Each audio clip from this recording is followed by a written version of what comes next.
नमस्कार नीमच टुडे में आपका स्वागत है। नीमच में सरकारी जमीनों को लेकर बंदरबांट के मामले पहले भी सामने आए हैं, लेकिन एक बड़ा मामला भगाना में चल रहा है जिसको लेकर प्रशासन के अधिकारियों ने आज तक कार्रवाई नहीं की। और यह मामला 1 साल 2 साल से नहीं बल्कि करीब 2 दशक से चल रहा है। जी हाँ, भगाना में एक सरकारी रोड को दबाते हुए 2 सर्वे नंबर की जमीनों पर बड़े बड़े गोदाम बना दिए गए, लेकिन ना पटवारी ने कार्रवाई की, ना तहसीलदार ने कार्रवाई की और जन सुनवाई में आवेदन पर आवेदन दिए, लेकिन कहते हैं कि सबने आंखें बंद कर ली। और यह एक और मामला इससे जुड़ा है जिसमें सरकारी रास्ते को दबाया गया है। हम बात कर रहे हैं उपनगर भगाना के इसकी नंबर 8 की।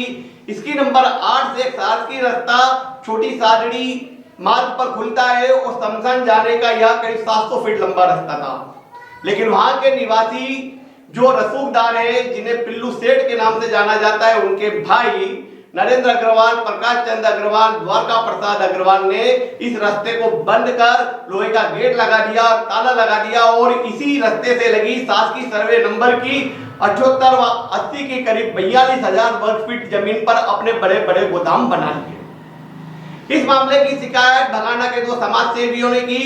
जन सुनवाई में वे 2 बार शिकायत करके आ चुके हैं, लेकिन ये जो अधिकारी सुनने को तैयार नहीं है। और ये लोग रसूखदार लोग हैं जो कि पैसों के बल पर खेल खेल रहे हैं, ना तो सरकारी जमीन छोड़ रहे हैं और ना ही सरकारी रास्ता खोल रहे हैं। सबसे बड़ी बात यह है कि प्रशासन के जो अधिकारी है वे कार्रवाई क्यों नहीं कर रहे, ना ही जनप्रतिनिधि बोल रहे हैं। भगाना में ये जो सरकारी जमीन है करीब 42,000 वर्ग फीट की जमीन को दबाकर उस पर सरकारी रास्ता बंद कर दिया गया है। आप आश्चर्य करेंगे कि यहाँ कब्जा करीब 20 साल से है और इन्होंने बड़े बड़े गोदाम बना रखे हैं। स्थानीय लोग जब इसकी आवाज उठाते तो उनको परेशान किया जाता है, उनके खिलाफ मुकदमे ये लोग डाल देते हैं और इनके खिलाफ कोई बोलता नहीं है।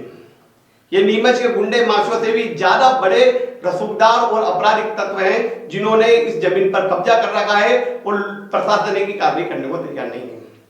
पिछली बार जब ये मामला जन सुनवाई में आया था तो नीमच कलेक्टर ने जांच के आदेश दिए थे, जिस मामले में नीमच की तहसीलदार जागृति जाट ने कहा कि अभी सीएम आए हुए हम कार्रवाई करेंगे, लेकिन अफसोस की बात है कि अभी तक कोई कार्रवाई नहीं हुई है और इस सरकारी जमीन पर बड़े बड़े गोदाम बना दिए गए और जन सुनवाई में शिकायत होने के बाद भी नोटिस तक जारी नहीं किया गया है। कहीं ना कहीं पटवारी से लेकर तहसीलदार तक की भूमिका संदिग्ध नजर आ रही है और ऐसे मामलों में अब प्रशासन को कार्रवाई करना चाहिए जिससे शासकीय रास्ता तो खुले, साथ ही जो सरकारी जमीन है उसका अधिपत्य गवर्नमेंट को अपने कब्जे में लेना चाहिए। दूसरी बात हम यह बताएं कि भगाना के नक्शा बीन करने की बात की जाती है, लेकिन अप्रूव नक्शा लोगों के पास है और यह नक्शा कई बार प्रशासनिक अधिकारियों को बताया गया है, लेकिन प्रशासनिक अधिकारी सुनने को तैयार नहीं है। क्या पूरे कुएं में भांग घुली है? क्या प्रशासन के अधिकारी कार्रवाई नहीं करेंगे?